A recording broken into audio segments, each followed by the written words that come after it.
Hello everyone, welcome back to my channel. My name is Akshay Chopra. I am biology educator of NEET UG category.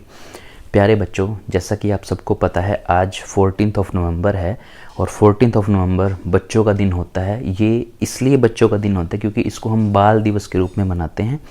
और बाल दिवस क्या है, हमें इसके बारे में भी थोड़ा समझना चाहिए. बाल दिवस मनाने का जो मुख्य उद्देश्य है, जो हमारी गवर्नमेंट है, जो इंडियन गवर्नमेंट है, उसका मुख्य उद्देश्य ये है कि जो बाल दिवस मनाया जाए वो बच्चों की सुरक्षा और उनको शिक्षा देने के लिए उनके उद्देश्य के ऊपर काम किया जाए. इसी के रूप में हम बाल दिवस मनाते हैं कि बच्चों को प्रॉपर तरीके से सुरक्षा दी जाए, उनको एक अच्छा वातावरण दिया जा सके जिससे वो बच्चे ग्रो करें. सो इसीलिए बाल दिवस के रूप में 14 नवंबर को मनाया जाता है. और ये पंडित जवाहरलाल नेहरू जी जो थे उनकी जयंती के रूप में भी आप 14 नवंबर को मनाते हैं. और अब हमें चर्चा करनी है बच्चों कि 14 नवंबर के दिन जो बाल दिवस है इस पे बच्चों को क्या क्या चीज़ें सीखनी चाहिए. देखो, ये सबको पता है कि बाल दिवस है, बच्चों का दिन है, लेकिन बच्चों का दिन है तो बच्चों को कुछ बातों का पता होना चाहिए कि वो एक अच्छे बच्चे कैसे बन सकते हैं और उनको उन बातों के ऊपर ध्यान देना बहुत ज़रूरी है. तो मैं आज आपको बहुत सारी ऐसी बातें बताऊंगा जो आपके हित में होगी और आप पूरी लाइफ जब उनको अपनाएंगे तो आप एक बहुत अच्छे और बहुत ही ब्रिलियंट स्टूडेंट बन के निखरेंगे. ठीक है. तो सबसे पहले आप बच्चों एक चीज़ का ध्यान रखें कि जब कोई कामयाब होता है ना, कोई भी बच्चा कामयाब होता है, सो आप ये समझो कि आपकी कामयाबी के पीछे आपके माता पिता के अलावा, ध्यान से सुनना मेरी बात बच्चों, आपकी कामयाबी के पीछे आपके माता पिता के अलावा एक और ऐसा व्यक्ति होता है जो बहुत खुश होता है. वो कौन होता है ये आप बहुत अच्छे से समझते हैं, फिर मैं बताता हूँ. आपकी कामयाबी के पीछे आपके माता पिता के अलावा सिर्फ एक शिक्षक ही होता है जो आपके लिए बहुत खुश होता है. एक शिक्षक अपने बच्चों के अंदर एक वो चीज़ देखता है जो वो अचीव करना चाहता था और फिर वो नहीं कर पाता, तो वो अपने बच्चों में वो चीज़ देखता है कि मेरे बच्चे उस चीज़ को अचीव करेंगे. तो ये जो एक बॉन्ड होता है टीचर का और बच्चों का, ये बहुत ही प्यारा होता है और ये बनना बहुत ज़रूरी है, तभी वो बच्चे हर एक चीज़ को सीख पाएंगे. आप ये चीज़ हमेशा याद रखना कि कभी भी आपका जो शिक्षक होगा, एक अच्छा शिक्षक अपने बच्चे को कभी भी पीछे नहीं खींचेगा. कि बच्चे सोचते हैं कि मेरा टीचर मेरे पीछे लगा हुआ है, बार बार मेरे को डांटता है या मारता है, तो ऐसा कुछ नहीं होता बच्चों. एक टीचर हमेशा अपने बच्चे को बिल्कुल टॉप पर देखना चाहता है, इसलिए वो उसके पीछे मेहनत करता है. सो एक बच्चे को ये समझना बहुत ज़रूरी है कि जो उसका सबसे अच्छा और सच्चा मित्र है और साथी है वो उसका एक टीचर है, वो शिक्षक ही है जो उसको हर एक अच्छी बात बताएगा और उसको उसके गोल अचीव करने में हेल्प करेगा. ठीक है, पहली बात आपको ये पता होनी चाहिए. एक टीचर की जो दुआएं होती हैं ना, वो अपने बच्चों के लिए बहुत ज़्यादा होती है, बहुत ज़्यादा. एक टीचर अपने बच्चों के लिए हमेशा ये दुआ करता है कि मेरा पढ़ाया हुआ बच्चा कभी भी नाकामयाब ना हो, वो कामयाबी की राह पर चले और वो बहुत अच्छे से हर एक चीज़ को सीखे. ठीक है. अब मैं आपको एक एग्जांपल दे के समझाऊंगा कि ये जो बॉन्ड है टीचर का और बच्चों का, ये कैसे होता है. देखो, जब एक टीचर और बच्चा क्लास में होते हैं, जब वो टीचर अपने बच्चों को कुछ समझा रहा होता है, सो दोनों तरफ से ही वो बॉन्ड होना ज़रूरी है. आप एक चीज़ बिल्कुल ध्यान से समझ के चलना बच्चे. मान लो कोई टीचर है जो बहुत अच्छे से पढ़ाना चाहता है. ठीक है, मैं मान लो अपना एग्जांपल लेके चल, मैं बहुत अच्छे से पढ़ाना चाहता हूँ बच्चों को, लेकिन बच्चा पढ़ना नहीं चाहता, तो नुकसान किसका है? बच्चे का. अगर बच्चा बहुत अच्छे से पढ़ना चाहता है और टीचर अच्छे से पढ़ाना नहीं चाहता, तो नुकसान किसका है? बच्चे का. अगर दोनों ही नहीं पढ़ना चाहते तो नुकसान किसका है? बच्चे का. तो टोटली अगर देखा जाए तो ईमानदार सबसे पहले होने की जिम्मेवारी है एक टीचर की और एक स्टूडेंट की.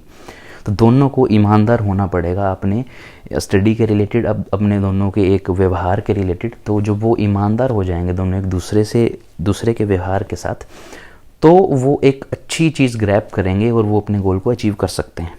तो ये चीज़ आपको सीखनी पड़ेगी बच्चे. आपको ईमानदार रहना पड़ेगा अपने टीचर के लिए. आपको सीखने के लिए उत्सुक होना पड़ेगा कि सर मैं सीखना चाहता हूँ, मेरे को सिखाओ. आपके टीचर का भी ये कर्तव्य बनता है कि वो अपने बच्चों को पूरा अच्छे तरीके से समझाए और सिखाए और पूरा दिल से उनको स्टडी कराए. ठीक है, ये चीज़ होती है. अब आजकल के बच्चे क्या हैं, वो शो ऑफ पे थोड़ा सा ज़्यादा जाने लगे हैं. कि शो ऑफ क्या होता है, देखो मैं समझाता हूँ आपको. शो ऑफ का मतलब ये नहीं कि फैशन कर लिए, वो भी शो ऑफ में आता है, लेकिन शो ऑफ बच्चों में आजकल किस तरीके का शो ऑफ है, मेरे को एक अच्छे वाला मोबाइल चाहिए, मेरे को एक बाइक चाहिए, मेरे को ट्यूशन जाना, मेरे को गाड़ी में जाना है। सो ये तरीके के शो ऑफ हैं जो बच्चों के अंदर आजकल हो चुके हैं, और ये बहुत ही गलत चीज़ है बच्चों। आपको शो ऑफ किसी चीज़ का नहीं करना। आपको ये समझना है कि जो स्टूडेंट लाइफ होती है वो त्याग की लाइफ होती है। जितना आप इस लाइफ में त्याग करोगे, अपने आप को जलाओगे उस हार्ड वर्क के अंदर, उतना आप निखरते चले जाओगे। आज से आप 12वीं क्लास में हो या जिस भी क्लास में हो, आज से 4-5 साल के बाद जब आप देखोगे अपने आप को, अपने फ्यूचर को, सो आप ये समझोगे कि हाँ, मैंने जो त्याग किया था वो आज मेरे को रिज़ल्ट बन के मिला है। और कुछ बच्चे ऐसे होंगे जो ये सोचेंगे कि मैंने उस टाइम ये कर लिया होता तो मैं आज यहाँ से यहाँ होता। सो इसलिए मैं आपको पहले ही अवेयर कर रहा हूँ बच्चों कि आप लोगों को उस फ्यूचर को देखने से पहले ही आप ना ये देख लेना है कि मेरे को आज जो करना है वही मेरे को 4 साल बाद मिलने वाला है। तो आप अपने आप का त्याग करो, बिल्कुल हार्ड वर्क में लग जाओ, स्टडी करो बहुत अच्छे से, हर एक चीज़ को सीखो और ज़्यादा शो ऑफ में ना जाओ, और अपने टीचर के प्रति ईमानदार रहो, स्कूल में रेगुलर रहो, हर एक चीज़ को सीखो। सो ये तो थी बच्चों के लिए बातें। अब जो पेरेंट्स देख रहे हैं, जो मेरे कलीग देख रहे हैं, जो मेरे यार दोस्त, जो मेरे फ्रेंड्स देख रहे हैं इस वीडियो को, मैं उनको भी यही कहना चाहूँगा कि हम भी किसी न किसी के स्टूडेंट हैं और हम भी किसी न किसी के बच्चे हैं। सो हम सबको भी ये चीज़ समझनी चाहिए और सीखनी चाहिए कि हम भी अपने बड़ों के प्रति एक आदर सम्मान रखें और सबको प्यार प्रेम की भावना से देखें और सबके साथ मिलजुल के रहें। किसी के साथ भी हम मन मुटाव ना रखें। हम एक बच्चे ही हैं, मतलब अपने आप को कभी बड़ा मानना ही नहीं चाहिए। सबको ये समझना चाहिए कि हाँ, हम बच्चे ही हैं और बच्चों का काम क्या होता है, सीखना। सो अच्छी अच्छी चीज़ों को सीखना और बुरी चीज़ों को छोड़ना, यही एक अच्छे स्टूडेंट का और एक अच्छे बच्चे का काम होता है। तो इन चीज़ों पे हमें ध्यान देना चाहिए। और एट द एंड मैं यही कहूँगा कि जितने भी मेरे बच्चे नीट की तैयारी कर रहे हैं, जो ये 12वीं में हैं या जो भी किसी भी क्लास में हैं, सो टाइम बहुत कम है बच्चों। अभी आप लोगों को आज से ही ये प्रण लेना है कि हम हर एक चीज़ को बिल्कुल अच्छे से सीखेंगे और समझेंगे, और हर एक चीज़ को अच्छे से समझ के जब करते हैं तो उसका रिज़ल्ट 101% मिलता ही है बच्चों। अब 1-2 चीज़ें और रह गई, मैं आपको बताता हूँ बच्चे। देखो, एक बच्चे का और एक स्टूडेंट का एक बॉन्ड होता है, ठीक है। उस बॉन्ड को हम बोलते हैं एक उन दोनों का आपस में इंटरेक्शन, कि स्टूडेंट और बच्चा कितना एक दूसरे के साथ मिलजुल के काम करता है। टीचर कई बार काफ़ी सारी चीज़ें ऐसी होती हैं जो टीचर बच्चों को बताना चाहता है, लेकिन बच्चों के हाव भाव देख के टीचर को लगता है कि ये नहीं सुनना चाहेंगे, इनको इंटरेस्ट नहीं है। सो वो बच्चे नहीं सुनते और टीचर भी नहीं बताता। सो ज़रूरी नहीं होता बच्चों कि सिर्फ क्लास में पढ़ाई की बातें होती हैं। रियल लाइफ से रिलेटेड बहुत सारी बातें ऐसी होती हैं जो आपका टीचर आपको बता सकता है। और ये एक अच्छे टीचर का एक कर्तव्य भी बनता है कि वो अपने बच्चों को हर एक चीज़ सिखाए।